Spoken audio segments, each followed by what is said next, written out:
Let's Cover That podcast is brought to you by CM&F Group, professional liability services for over 200 healthcare professions. Visit our website at cmfgroup.com/podcast for more info.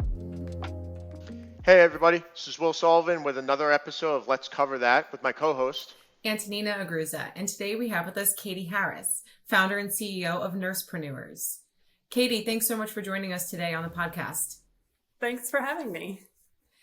Tell us a little bit about how you got into the nursing realm and just the healthcare industry in general.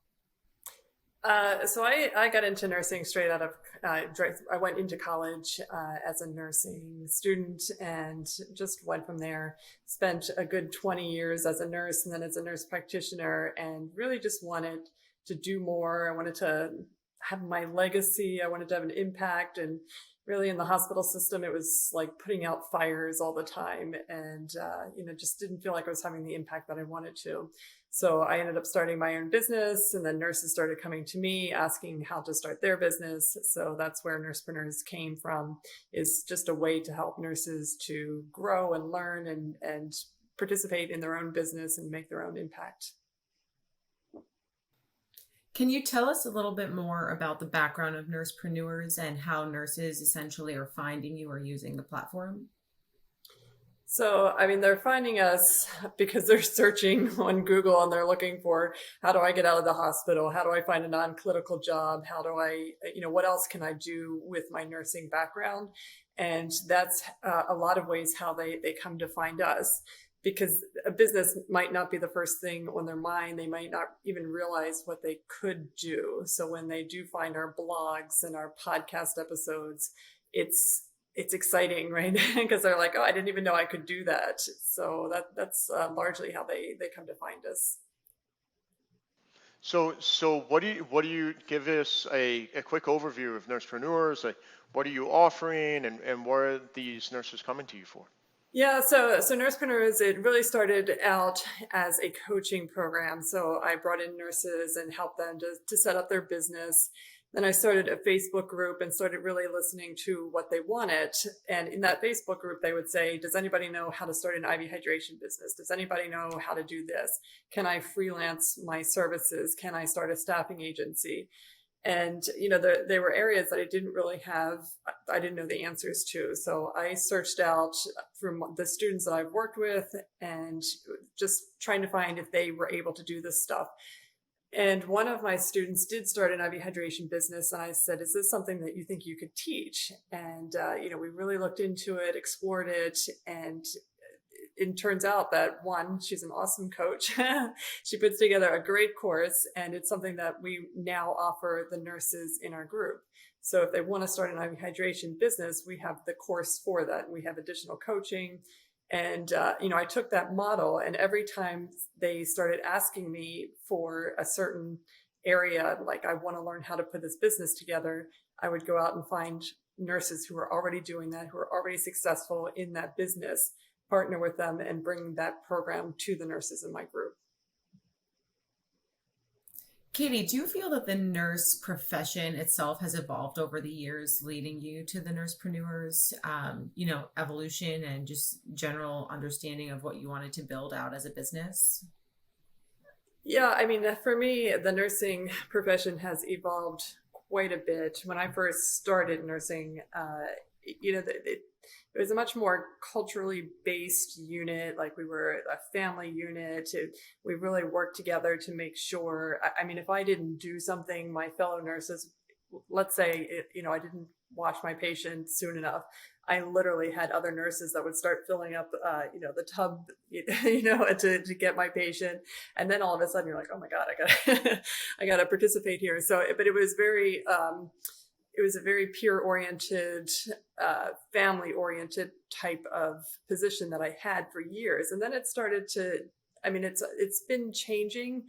And I think really for me, I realized it when I became a nurse practitioner, and I realized that no matter how many degrees I would get, I could never advance any further than where I was. And I was really kind of stuck in this one position, and it was frustrating.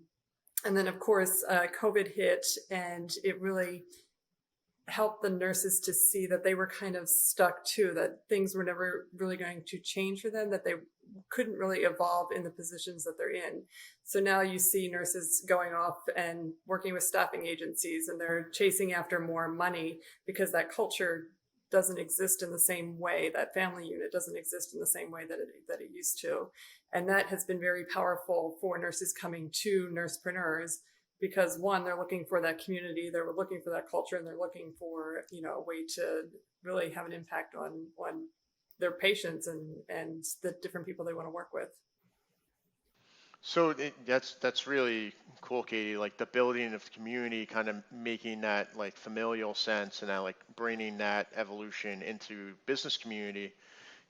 How does, and I know everybody asks this question, but with the pandemic, and then we're kind of rising through, especially kind of with that integral IV hydration business model. How's that looked? At pre-COVID, and now here we are today. Is it is that just exploding with nurses themselves, or with nurse practitioners as well, part of the nurse family? Or is it brick mortar? Is it mobile? Or are they just doing everything? Like, Yeah, how's that evolved? yeah, it's a combination of all of it, and it's not just nurses and nurse practitioners. We have physician assistants. I have business investors that come and they want to get involved in it, and physicians, and I've had phlebotomists and estheticians. Everybody. It's just one of those business models that it's easy to wrap your mind around, right? Like I know exactly what I'm going to be doing in an IV hydration clinic. And I think there's some allusion to that too, because people think because they can wrap their minds around it that it's an easy business model. And I would just say, none of these businesses are easy to start. None of them are easy to run. It's like you have to put in a lot of work and a lot of effort to get this up and running. But there is that concept that, oh, I'm just gonna, buy some IVs and I'll hang them and I'll make a lot of money. So there's that, just kind of misperception of running a business, because there's so much more to it. But yeah, I mean, we have all kinds of different people coming to us looking to start this type of business. Yeah. Was there a particular moment or milestone when you started Nursepreneurs, or, through COVID, that you said, wow, my platform is really making an impact, and this is, what I've really thought about really, really means something to the nurse community? Yeah, I mean, you get that with feedback, because you're plugging along for or at least I did, plugged along for a long time, just kind of maybe getting a couple clients here, a couple clients there, and you wake up and you're like, what's the point of this? I'm not really making an impact.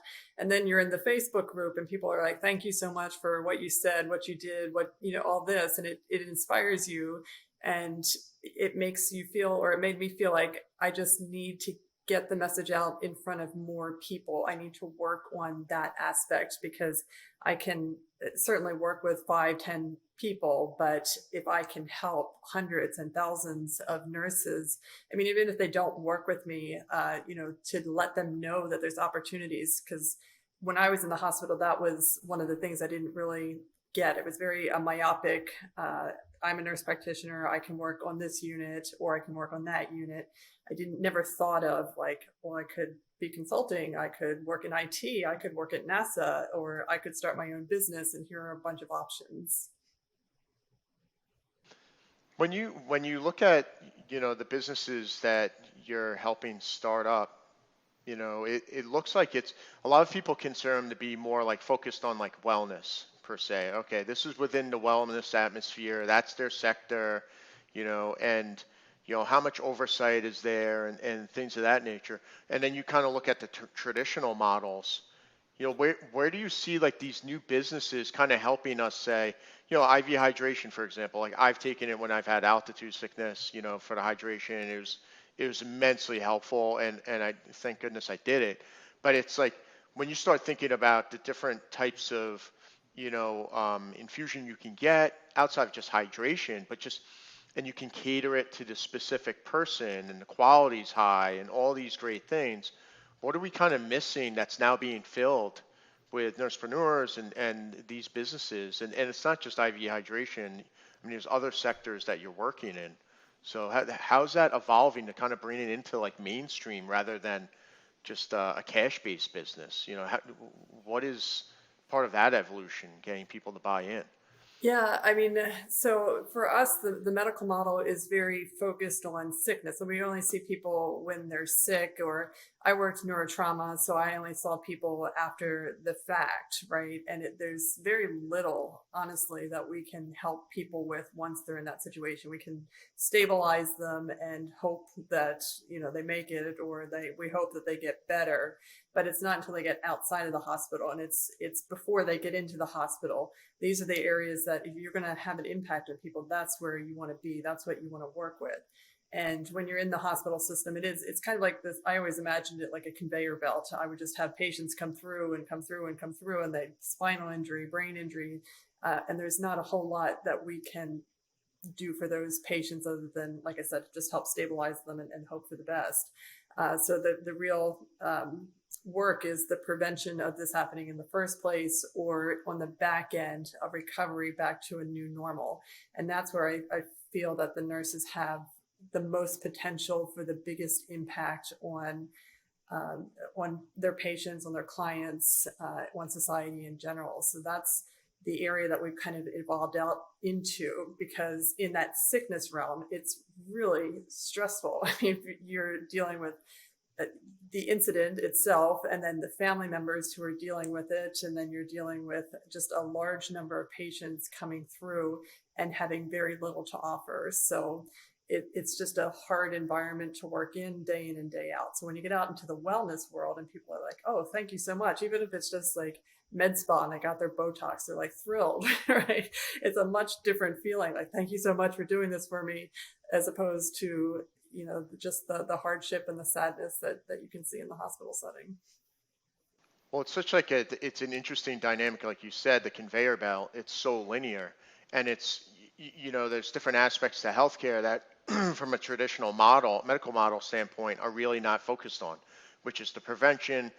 The more prevention, more wellness that you generate and make people conscious of it and then conscientious of it, you just improve the medical model need, where that sickness conveyor belt is not the pure focus, and also the money generator when you start thinking about governmental agencies and how you get paid and reimbursements. But Right. you need like a larger, more robust means to it. And Yeah. I think it's really interesting to see that transition.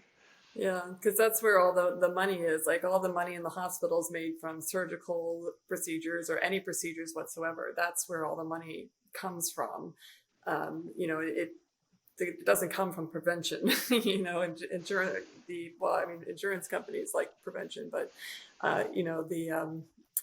the surgeons, the doctors, the hospital, they all make money off the procedures and the surgeries that are done. Yeah. No, it's a really interesting thing to see that there's already a business model there from an insurance aspect if you wanted to do it, because people are paying out of pocket to get Botox or to go get wellness, infusions for altitude sickness or vitamin D or whatever the case may be, all these different types of capabilities. So it's really amazing that you're doing it and helping people do it. Yeah, and they're also paying for another area that we have is concierge nursing, where they are paying for basically it's freelance nursing. So yeah, after a same day surgery or something, basically these patients are sent home and a friend or a family member is supposed to take care of them. But a lot of them still have like drains coming out of different body parts, and they're still under anesthesia, and they're in a lot of pain. And the family members don't really know what's normal, what's not normal. Whereas, so now they're hiring some of our nurses, our concierge nurses, who have created these types of businesses, and they pick them up, they take them home, they stay with them for 24 hours, and they're not afraid to call the surgeon at 3 a.m. Like, we've all had that experience, and it's something that you go through, and your family member might be like, oh, I'll call the surgeon in the morning. And the nurse is like, no, I'm calling him right now. So, Yeah, it's interesting because when you get back to the quality metrics and where we're trying to work in a hospital system base, I mean, you're looking at readmission rates that go up based on how you actually have people um, go into the outpatient mode, but it's also adherence to whatever they need to do after the fact. So that's really well suited for another business model for nurses to be able to do. So it's Yeah, and really in easy. addition to that, there's the cardiac intervention. Those patients only stay 23 hours, because if they stay the extra 24 hours, then it adds a whole nother cost level to it. But that's another area that I see for concierge nurses coming in to work with these hospitals and saying, hey, well, we can take this patient home and watch them in their own home. And even especially after COVID, like everybody wants to get out of the hospital system as fast as they can. Right, and be with their families. So the work you're doing it's really incredible and imperative to the industry. So thank you for building this community. We really appreciate it. Is there anything before we wrap up the episode that you want to share with our listeners?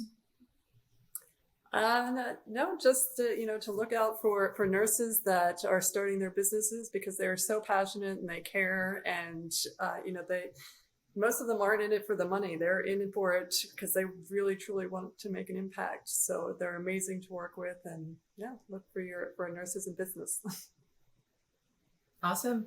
Nurses in business. Yeah, let's look for them, support them, and we'll see a lot more change in the right way. So thank you so much, Catie, for hopping on with us. And that's another episode. Let's cover that.